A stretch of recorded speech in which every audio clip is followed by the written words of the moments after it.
And now we're all awkwardly looking at each other. So I'll say, hey folks, what are we drinking tonight? I have a bottle of Malbec called Alzar.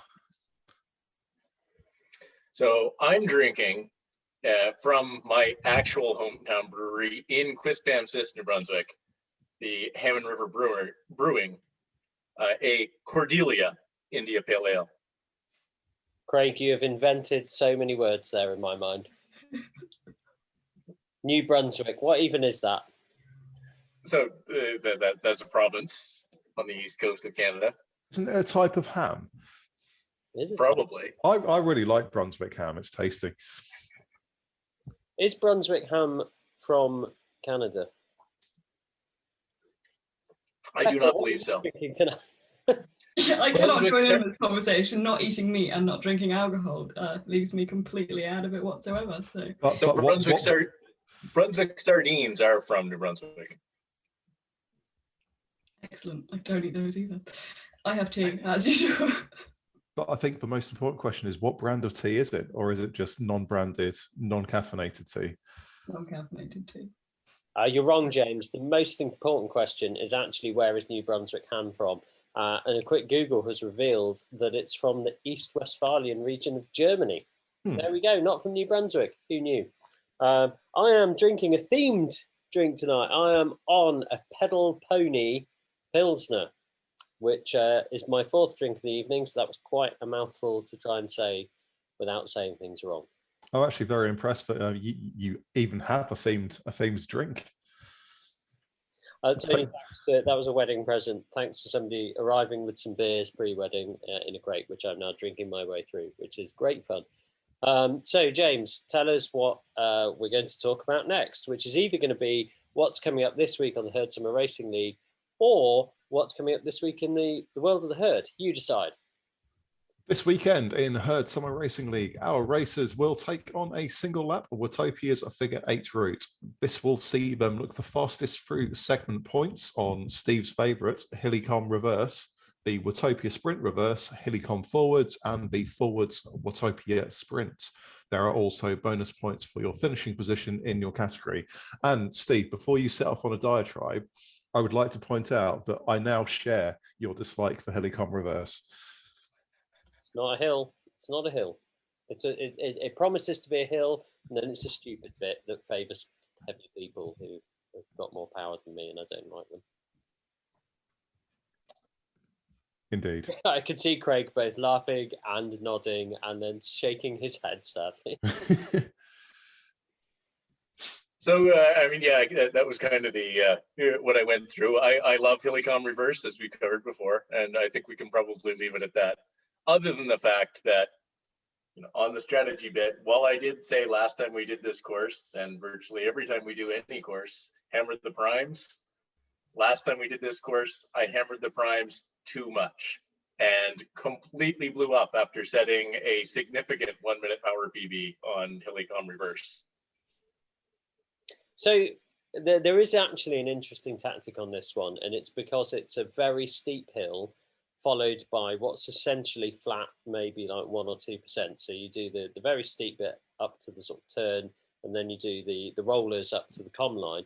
So Craig, you've got quite an interesting tactic, haven't you, which is to deliberately get dropped. So you're 1 to 2 seconds behind the pack, and then use the really steep bit, really hammer that bit of the prime to get back up to the pack, and then kind of surf the pack, use the draft effect to go up to the comm line, knowing that you started 2 seconds behind. So even if you arrive at the comm line with the pack, you've got a 2 second lead on them. Are you going to try that? Does it work? This sounds like madness. It's absolute madness. It absolutely works. However, if you're trying to keep up with someone that is going to beat your personal best after you've done this on the first section, it kills you. Just as a word of warning. I raced with Brent Robinson tonight, who consistently beats me. And we were chatting after a race, and he said he basically went from back wheel to front wheel on the initial climb. And I think he probably, I haven't seen the actual times, but I suspect he would have been top 3 for that first climb. So yeah, Brent absolutely hammered the whole thing. And almost did a Craig, didn't quite drop behind the back wheel, but he said he was at the back of the pack when he started the climb, and when he hit the top, he was at the front. The problem with this is that the A riders know exactly what they're doing, and the people who you consistently see every week winning the A races are there with you at the back, and you're all just like getting 5 meters, 6 meters, 7 meters off the back. Everyone's just playing chicken with each other, and then you end up having to do a massive sprint to get back into the pack. So yeah, it might work for some groups. And you are now genuine A rider Becca Kingdom, aren't you? As you've had your power verified.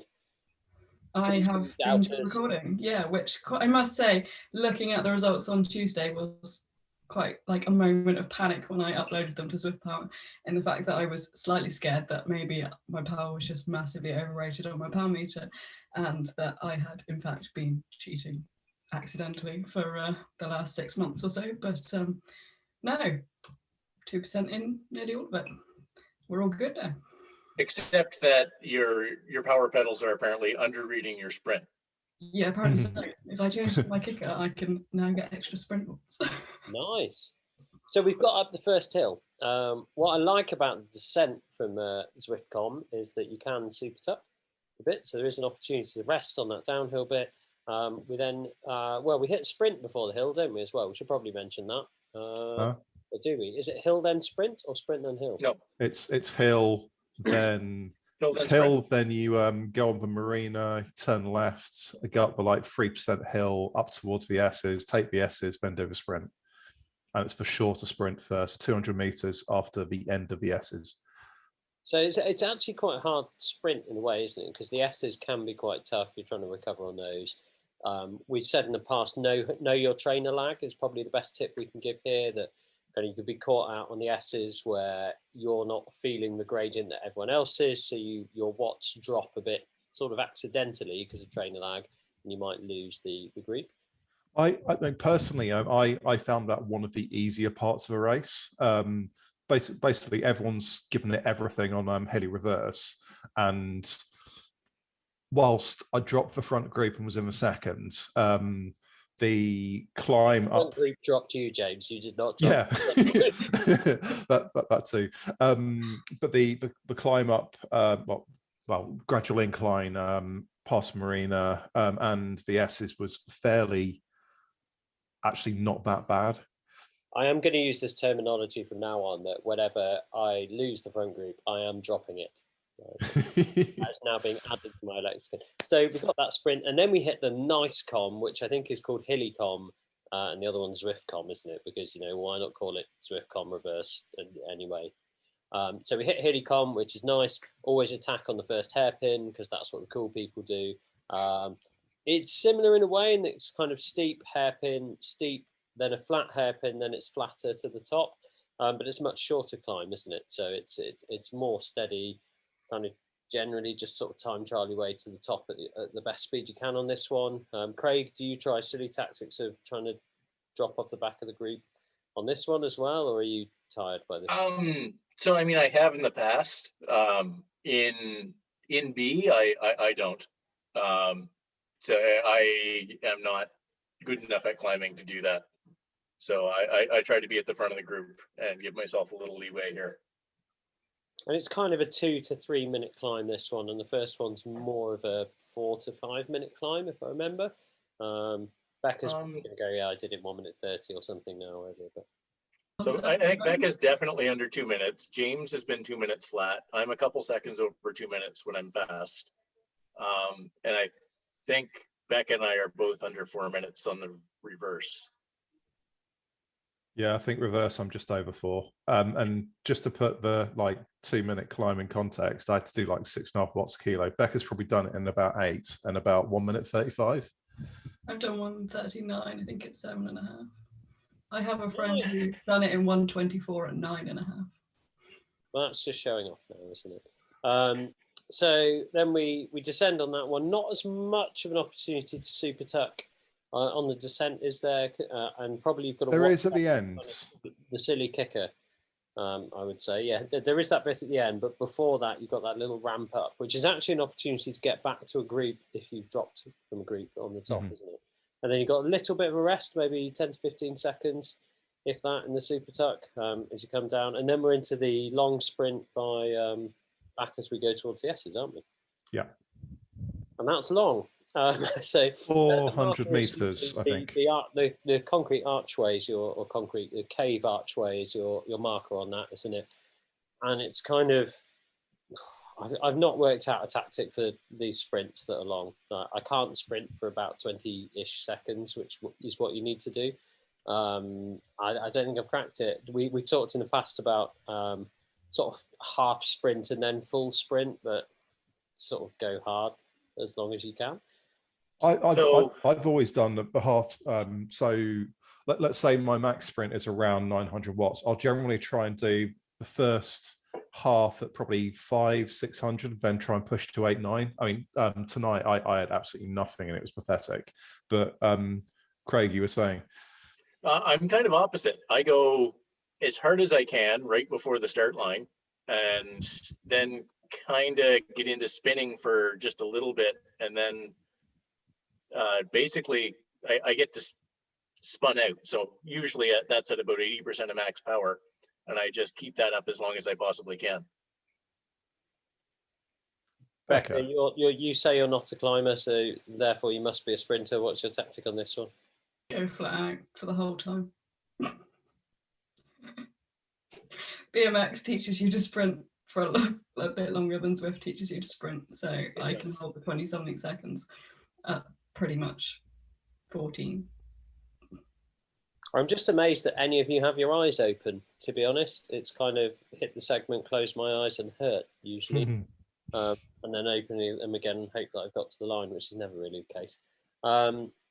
Right, and then get back to the finish. So just as a reminder, because I don't know if we do this every week, but we always find this every week, don't we? So it is a points-based race, this one. So you get points for your segment time on the primes. So that's those 2 comms we've talked about and the 2 sprint segments we've talked about. Are there points on the finish line, James? There are points on the finish line. So each prime has up to 50 points with up to 100 on the finish line. But those points are for where you finish in the race, aren't they? Yeah. So I could win the race, but actually be slower than other people on the prime sections, on the sprints and the comms, and not win the event. Yeah, and quite frequently we see people who say, actually, I finished three minutes in front of this person, but they actually beat me. How can that possibly be? But you have to focus on your times over the prime segments. And sometimes those people don't type in all caps, and that makes James happy. So get a moan at James about the HERD Racing League. Please do it politely, and he'll respond politely. We do laugh when people get really cross that they haven't read the event rules. So what else is coming up this week in the world of HERD racing? And more importantly, James, in which order do the days of the week come this week? I'm going to continue my trend of doing it in date order, which I know will disappoint you. But after figure 8, which is Friday, Saturday, Sunday, we move on to the HERD of Mountain Goats, which is on Sunday and Monday, and it's the final event of our 10-week series with Becca's favourite Surrey Hills. We then move on to Stampede, which is Sunday, Monday, Tuesday. And I'm dreading this with an absolute passion because this is, other than HSRL, this is the series I've been focusing on this time around. It's 3 laps of flat routes. Hooray. On Tuesday, we have the first event of the HERD Sheries, which is over 6 weeks. It's the Bologna time trial using the time trial module. So races will set off at a 15-second interval to each other, and whoever gets the fastest time wins. And we move on to Wednesday and Thursday with the Bullseye Points race, where we have 8 laps of the LaGuardia Loop, and you'll score up to 50 points each lap, depending on your position in your category as you cross the lap banner, with double points available on the final lap. The end. Stunned silence from the audience. So I guess I did want to jump to maybe a little bit of talk about the Sheries. So as well, Craig, excellent news. So I think it was a smashing success. I think And I guess that's, from the non-participant side, but James and I have been doing the broadcasts for race 1 in my very early morning. And it's been a lot of fun, and it looks like everybody who's racing is having fun, and we've had really good numbers. So it's surpassed any expectations and hopes that I had when I first launched it. The numbers have been incredible. The feedback has been overwhelmingly positive, and everyone's had a really, really great time. And I get messages all the time, people saying, "This is great, thank you so much." It's just been really, really good.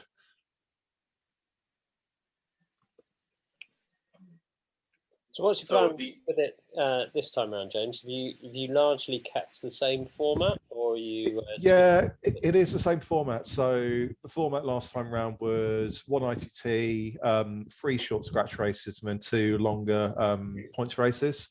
So we've gone with that as well. So we've got Bologna to start with. We then, for the scratch races, we've got 3 laps of Volcano Circuit counterclockwise, Richmond Roller Coaster, and then Toro Trail Well in Yorkshire. Then we've got again figure 8 as the first points race, and then the new Chain Chomper route in Mercury Islands as the second points race. And that route has 2, let's call them 6-minute KOMs, and a pretty short sprint. So should be good. Does it have the things on Zwift Power so you can actually calculate them? So good point. I've been in touch with Zwift saying, are you going to put these segments in? And they've been in touch saying, yeah, it's on a list of things to do. So if the segments aren't there, I will use a different route. And the same goes for HSRL in week number 5, which is also Chain Chomper. So if segments aren't in place in time, I use a different route. And did they say whether this was going to be before or after rowing? Nothing happens after rowing. Once rowing is released, the world ends. Zwift ends. It's completed. It's a bit like when they ended. I've forgotten the name of the game. Really popular first-person shooter game, but it ended. PPG, is it not? Anyway, it's important with this one. I think we've had a bit of a playful jest about people not knowing the rules in HSRL, and they change twice a year, like when we go from the Summer Racing League to the Winter Racing League, basically. However, in this one, these rules do change, not quite week on week, but if you said we've got an ITT, we've got scratch races, we've got point races. So where can people find out what the rules are every week, James? So just on that, I think the knowledge of the rules is generally better in the ladies' events than when we first started launching HSRL. But Becca, I know that you did a race this week, and perhaps VAs didn't realise that there was a sprint banner there because they didn't really seem to go very fast. Just sort of watching me go. I swear they must have just thought I was gone a bit mad because I just sprinted and I basically coasted at 1 kilo until they caught up with me. They must have just thought, what kind of bloody stupid tactics are these? but I think outside of VAs, I think the Bs, Cs and Ds were fairly au fait with what the rules were. I think I only really had one message asking why someone hadn't done particularly well despite having beaten someone by 5 minutes or so on and so forth. But yes,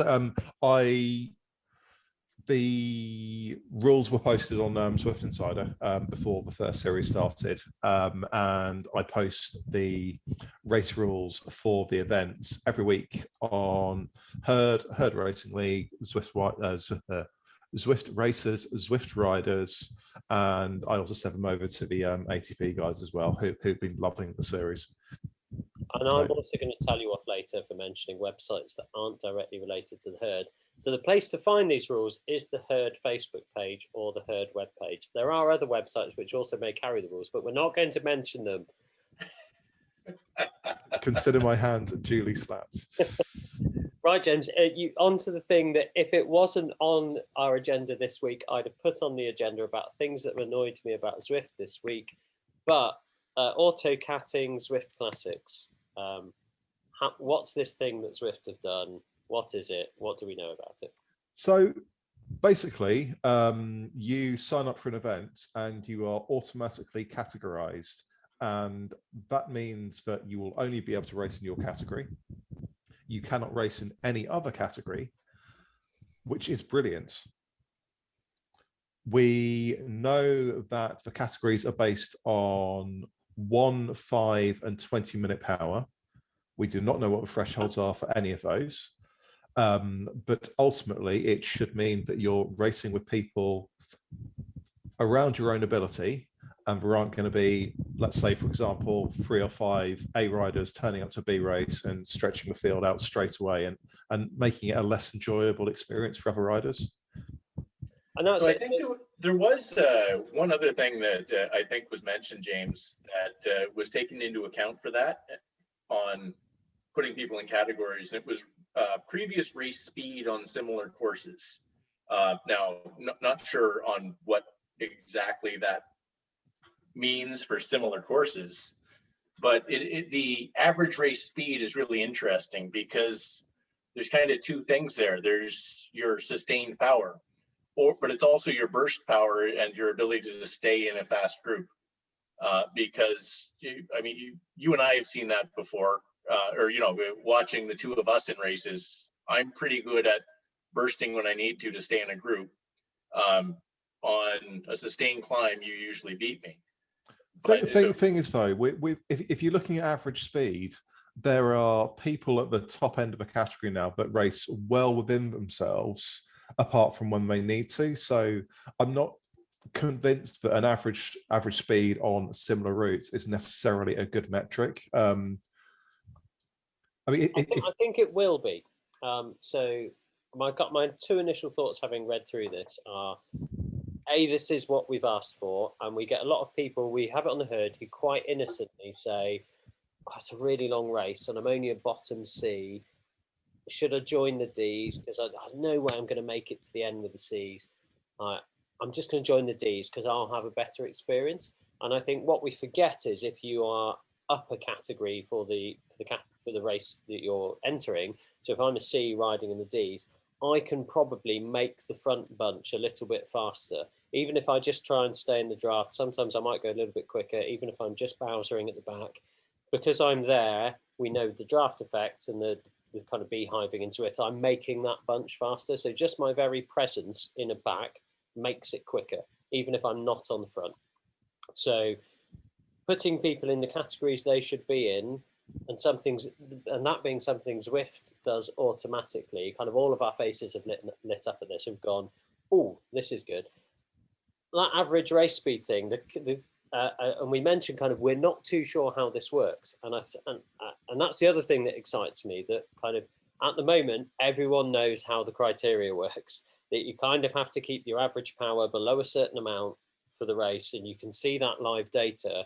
So I can sit there and go, oh, I'm going a bit fast, and I can deliberately slow down to stay in a category, so I can game the system. Now, if we don't know how those things are quite calculated, that means our options are, I've got to race the other people in the race. So if James decides to go faster, I've got to go faster, otherwise I'm going to lose to him. And I think this is a good thing, because I think if it comes back to racing and it comes back to average race speed and those 1, 5, 20-minute powers, and they've got some clever maths behind that and some clever algorithms, it should make it fairer racing. However, this is Zwift, so we do know that they're probably likely to do it in a bit of a stupid way. So whilst I am excited about this, I'm also holding my breath a little bit as to when they do it in a stupid way, and we find that certain phenotypes of rider are massively overpowered or favoured by their calculations, and they probably have to revise it a few times until we get it. But the 2 principles of people in the right categories and us not knowing how categories work are 2 that I wholeheartedly agree with. That was a long try. So I think 3 points from me. Firstly, Autocat brilliant. Forcing people into their category, not able to race in a different category, great, super.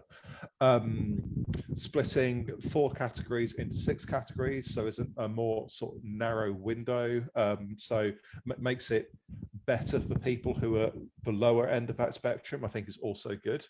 But the third point would be actually midweek races, apart from, let's say, the WTRL and Zwift sponsored ones, numbers are small.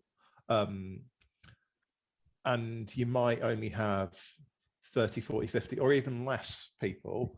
If that's split over 6 categories, then you're going to have really, really, really small fields per category. This is what I wanted to bring up. Like, I often race the morning one, which admittedly is the quieter races because they're usually the like Australian time zone races, but they're the ones I can do. And I mean, we have 6 to 8 women often in Cat A. Are we going to end up with more women in Cat A when they split it? Because we might end up with some top end Bs coming to join us, or are we going to end up with less because the lower end As are then going down to C2 or C3, and there's going to be 4 of you? Because I signed up for the Autocat race on Wednesday and there were 3 of us, so I was just like, well, I'm not interested in racing 2 other people. So on this, could Zwift make it much more like handicapped racing anyway? So much like we had with the race up Ventoux before we changed it to the herd of mountain goats, where we had a staggered start, and we used to call it Australian pursuits when I've done it on the road. So you're grouped by times, and the idea is that everyone gets to the finish at the same time.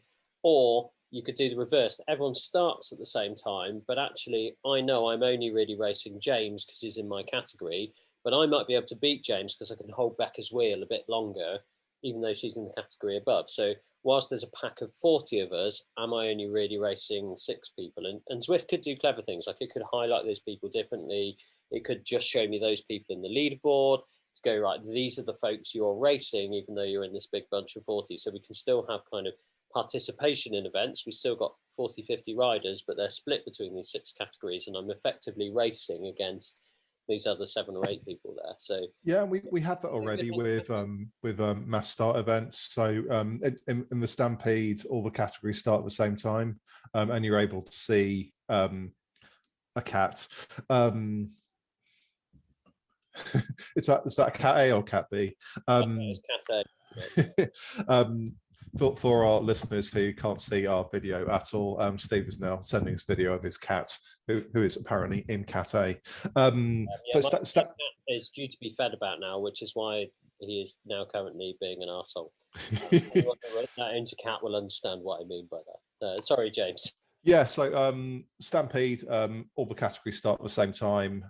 You're able to see who's leading which category from either the companion app or the sidebar in game. So I think that functionality exists already. And going back to Becca's point about how she's C1 and there are only 2 or 3 other riders, and her concern was that our lower A's going to be moved into C2, and I think that's probably what will happen, because I mean AA is such a wide category. Well, that was my response on the chat, wasn't it? When we were just, a few of us signed up to one of these events just to see what category we'd be in. And they've effectively put 5 cats into 6, haven't they? So you've got A and A plus. But I am sensitive to what Becca's saying. So I've done a few of the races where there's kind of 5 people in it, and you think, well, like, if I'm gonna, the great thing about Zwift is the community. If there isn't anyone there, it becomes me sitting in my garage for an hour or in my shed for an hour, riding my bike on my own. Do I really want to do that when it's summertime, particularly here in the UK, and I can just go outside? Although, as a hay fever sufferer, being outside is trying to kill me at the moment. So, yeah, I'm all in favour of more equality of racing. I think there are lots of barriers of entry to racing. The main one being that the fact that you don't know if you've won the event online. I can come 5th in the event, and then people aren't on Zwift Power because they've entered the wrong category and I've actually won. So if that removes one of those barriers to entry, that is a fantastic thing. But yeah, really sensitive to rider participation. Craig, you've been very quiet. I could sense there's something building here. So I don't know if it really something building. So I mean, this isn't the full answer. This is a step, and it's very openly being presented as experimental. That they're playing with it and they're trying things. I think it's a good step. I think so. The race speed. I mean, you can say that some people are racing within themselves. But there's also people that are really good at surging when they need to stay in the group, but staying right in the draft and having a very low average power. And those people are going to go up a little bit. And, we saw, just how long our good friend Bowser was able to stay in the C category and win all the sprints and do very well in the uncategorized HBR. It's a good step in adding something to do with results into the categorization, not just power. I think the power needs to be there because the group you're racing with changes all the time. So you need to add some sort of leveling factor. And I think because the game has the perfect power data because the game physics is based on the power data sent from your trainer or power meter. So I think this is a really good step. I think there's a lot of really interesting things that are going to need to be dealt with between now and this being all the categorization. But I like it. I like trying something new. I didn't race the Autocat race. I signed up just to see what category I'd be in, as I think a very large number of people did. But it put me, I looked at people I knew that were in my race, and it was people I raced with. It was Clay Jackson and Andy Kroll, and it was people I race against, and I raced against those people in the uncategorized HBR. That was who I ended up with at the finish. So it makes sense to me. I think it seemed, based on what I saw, it seems to work. Now, with what Becca's saying on the numbers, that's going to be a problem, especially if you try to narrow it. But I understand narrowing it because I watch the women's B so I did a little bit of between doing a little bit of de-essing for the women's ZRL B teams and doing the announcing and the Sheries. Women's B, because it ends at 3.7 instead of 4.0. It's a really narrow category, and the racing in women's B is awesome. It's really close. A few people do, but most people don't get shelled right at the beginning. And you look at some of the ladies we've seen that got promoted from C to B during the Sheries, and they were able to keep up and be competitive kind of right away.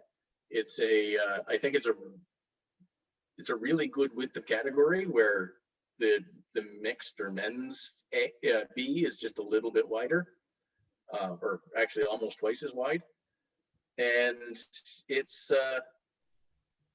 I understand trying to narrow it up because it does make the racing better. It does make the experience better for the people that are towards the bottom. I think this is a short-term measure from what I've read. Zwift knew there was an issue with people entering wrong categories, and they also knew there was an issue with the power-based categories as they are currently.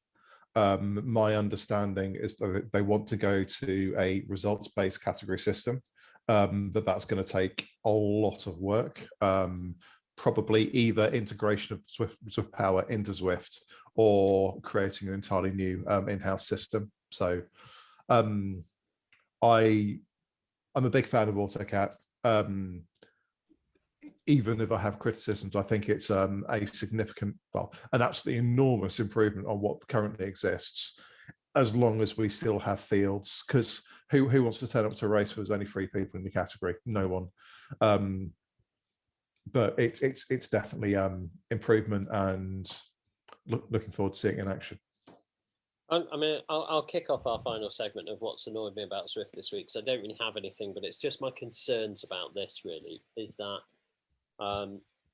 the categorizations, I think they're not great, are they? So if you look at Ds, it's 1 to 2.4 watts, and that's a huge difference. And then you go Cs, which is 2.4 to 2.9, which isn't massive. Sorry, it's 3.2, which isn't massive. Bs is almost a watt, and then As is 4 plus. So they feel, I'm not really sure how they've chosen those, and I worry about these categorizations, whether you end up with one which is kind of very broad. And as Craig rightly says, what you want is to roughly race people who are about as good as you are, because then the racing's really good, and that means it's really fun, because everyone likes taking part in something they feel they can win rather than taking part in something they can take part. The other thing that worries me is Zwift has done anti-sandbagging, the cone of shame. When did that? That came in last year, probably over a year ago now. It's probably 18 months. Probably stretching my memory back. And is this Zwift going, anti-sandbagging hasn't worked? They talked about having the cone of shame. It's such an easy UI fix, because they've got this data, they've got people's FTPs, they've got people's weights, to go, when I click on that join a C pen, you appear to be joining the wrong category. Would you like to join this category instead? That would be such a easy UI fix, and they've not done it, which worries me slightly. I think they did they actually do that for the anti-sandbagging trials. I know that was the plan. The plan when they started doing the anti-sandbagging races was that if you tried to enter a category that you shouldn't be entering, it would say, oh, there'll be a little pop-up saying, you look like you're too strong for this event, why don't you try this category instead? I don't know if that ever happened for the trial events. I know it was something discussed, but I don't remember seeing it or hearing about it. It'd be interesting to know if it did. But that would be my concern, is that we've kind of had three things now. Obviously, the original categorization, then the anti-sandbagging cone of shame, which has never come out of beta. Like, part of me thinks, actually, if they just deployed that in game, would that fix a load of things? Okay, it would kind of. Have they not found a way to give James you the power to opt out of cone of shame as an event organizer? I'm thinking of WTRL that kind of fudged the system a bit to tell people to enter specific pens, which aren't the ones that are their categories. So if they enforce something on that level, do they break something else in the game? Like, this is what I'm frustrated about. I'd love to know what the anti-sandbagging looked quite good when I've done those races. It looks to work. And I'm really intrigued as to why they're not deploying that, and why they're saying, oh no, we need to do Autocat, we need to do a new system now. So I've seen quite a few people who have been coned but probably shouldn't have been. So yeah, I was going to say this. I was going to say the same thing, Steve. On people I've talked to, there are a lot of people that, yeah, anybody with a good 1 minute, basically, it gets coned, even if they are legitimately in that category. And also, they didn't take into account the Zwift Power tiny person rule. So anybody that fell under that would enter what's their Zwift Power category and immediately get coned. So, or if they enter the one without the tiny person rule, they immediately get dropped. So, I mean, I think Zwift changed the physics a little bit to adjust for the power, the absolute power after all of that, but then the Zwift Power categories didn't adjust. So, because I know I've seen some complaining on the Zwift forums from people that are under that tiny person rule, that they're auto-catted way too high. I'm like, well, yeah, but you absolutely thrash everyone when you're in B category. You know, you maybe shouldn't be there. Yeah, and that's the kind of the issue we have, is that I'm at one hand going, Zwift, don't open the box, don't show me how things work, because I don't want to know, because then people can't game the system. And I'm going, but show me why this didn't work. So I appreciate I'm asking for opposite things at times. So anyway, everyone else, what's annoyed you about Zwift this week? I'll go. What has annoyed me about Zwift this week is them messing up James's access to Zwift Power, because this is going to mess with their results all weekend. And So as always, It's not access to Zwift Power. So I have access to Zwift Power. And basically, as an event organizer, you have a little red button in the top right-hand corner, and you click on that and you select Edit Race. I can get into that. I can edit the race in every single way, but I could always do it. And then you click on the update button, but none of those changes get saved. So it is frustrating, and I feel for the people who get really excited about finishing a race and wanting to see the results. Craig, what are you doing with your face? I think he's laughing. Anyway, sorry, James, you were very interestingly explaining something about the very interesting access to Zwift Power you have that was very interesting. Yeah, so but basically, I can't update any results. That was the answer we needed, James. Very good. So continuing on with how this has annoyed me, come on Zwift, fix this for James. HERD Racing is the reason I pay you money year round, and I'm probably not the only one. Fix it. Actually, I'm going to jump. James has said he'll go, so I'm going to go next. I'm going to jump all over James and go. Genuinely, this is the thing that really bugs me about Zwift is make it better for communities. We know there's the HERD, which is massive. We've got Friends in Dirt, we've got ATP, we've got WKG. There's loads of other communities that we mentioned. And I bet you they've all got similar bugbears. Like, make it good for the community. You've got this really loyal fan base. You've got people who are volunteers like James giving huge amounts of time. Talk to them and go, hey, what's the thing we can fix for you? Because you've got 5,000 people that all pay us money. And I bet you if we fix some of those things, they'll keep paying us money. But they don't think like that. Anyway, sorry. Becca, would you like to go next? Mine's sort of more about the people on Zwift than Zwift, although it is a little bit Zwift. This week during our TTT, we had someone who decided to ride with us, part of it. As you do, you know, we told them to drop, then we told them less politely to go away, etc., etc. They then decided to spill out a whole load of abuse during the race, which you can flag someone as harassment, but nothing ever happens. And then after the race, decided that they needed to come and find my ride, comment on it, and send me some more abuse, of which there isn't anything you can actually do on the Zwift Companion app to report these people or anything like that.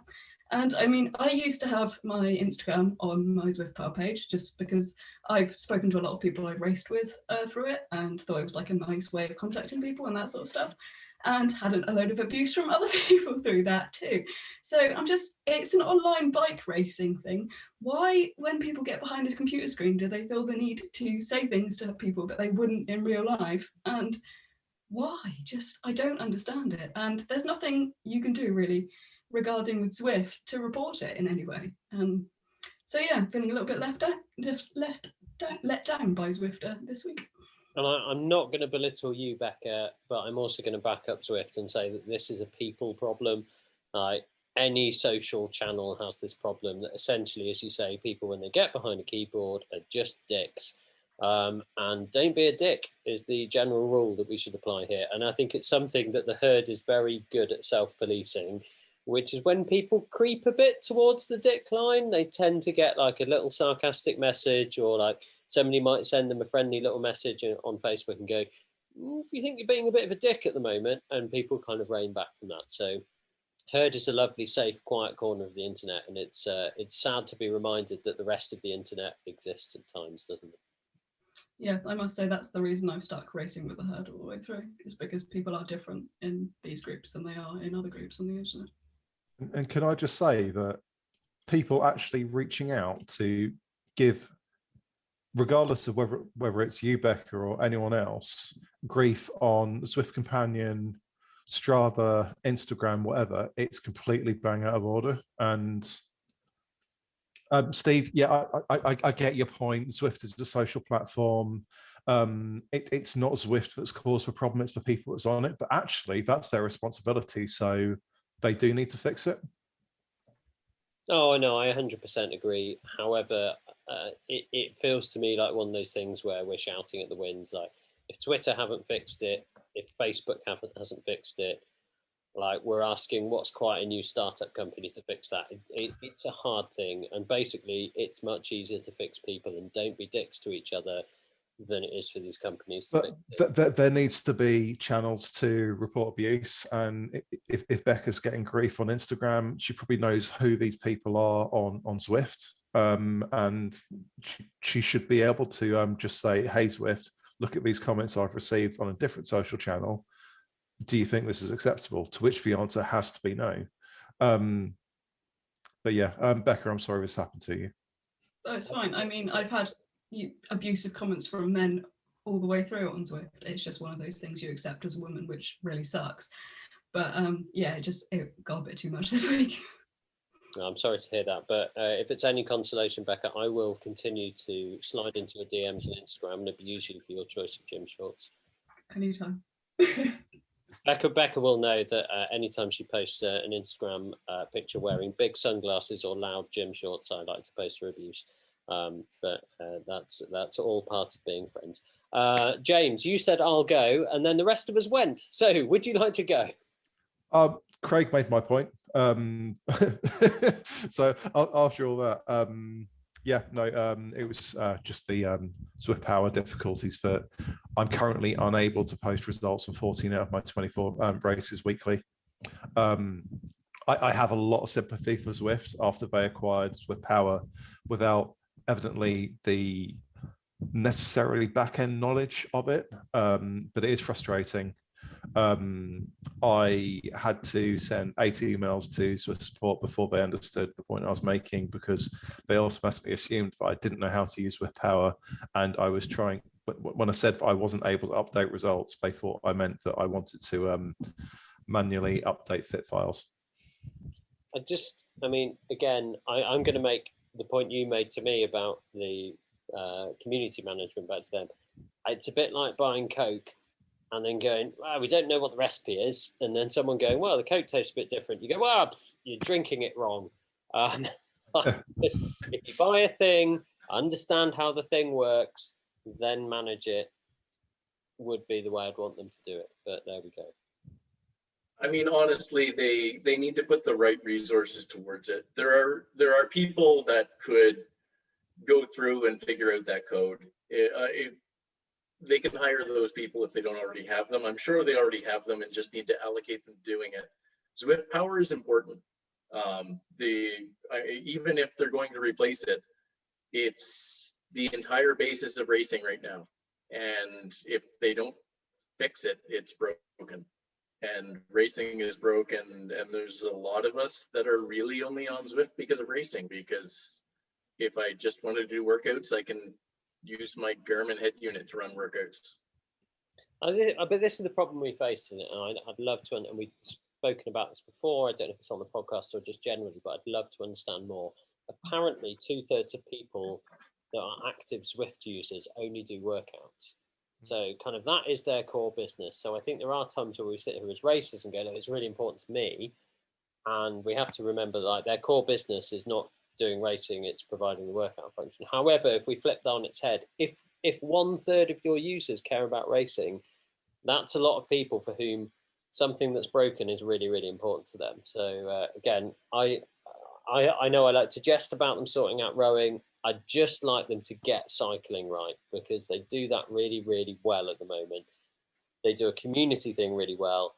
Like fix those things, get your core business right, and then like do the same for running, do the same for rowing, do the same for people who want to do yoga in front of mirrors. Like I just get your basics brilliant, and then expand would be my hope for them. But so Steve, I was a Zwift user for 2 years before I joined the HERD, and in those 2 years, the first year I did entirely workouts with a couple free rides.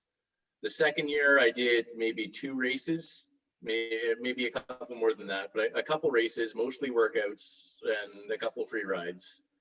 And then I found organized racing, because I'd entered a couple Tour de Zwift things that were crap. Most of the races I'd entered before that point, I didn't even have Zwift. I hadn't registered on Zwift Power because I'd never heard of it, because Zwift certainly didn't advertise it. And through all of that, I would have answered a question saying I was on Zwift for the workouts because I hadn't found good racing. If Zwift presented those people doing only workouts with races, I think more people would be doing racing. With good races. You make a really interesting point. So we've all been watching Tour de France, and some of us pay for our fancy GCN Plus coverage and don't watch adverts, Becca. But the rest of us watch normal telly with adverts in. And whether it's Eurosport or ITV, Zwift is heavily advertised on both. And they both go with the do you want to do a workout with Mathieu van der Poel, where it's fun, it's community, and they just push workouts, so that's fascinating. It would be interesting to see a marketing direction that came from them that said, do you want to race like Mathieu van der Poel, but against your friends from Colombia, from Germany, from Canada, from Hawaii, they're all the same as you and all racing that speed. So if they made racing really, really good, be do you want to race with people around the world that are all in your ability and it's going to be really fun? That would be something I'd want to do. But it strikes me their marketing is all about, do you want to do workouts? Fun is fast. It does seem to me that their marketing policy is all in the workout thing, and it's almost like they're not realizing the draw that the racing might have. Everyone's gone quiet and I've gone on a bit of a drunken rant. So I'm going to say thanks to everyone. That's been a pleasure. We're going to continue chatting on Discord as we usually do. Go on Discord. It's great for races. Usual plug for Discord, but thanks. Not everyone. Thanks. Good night.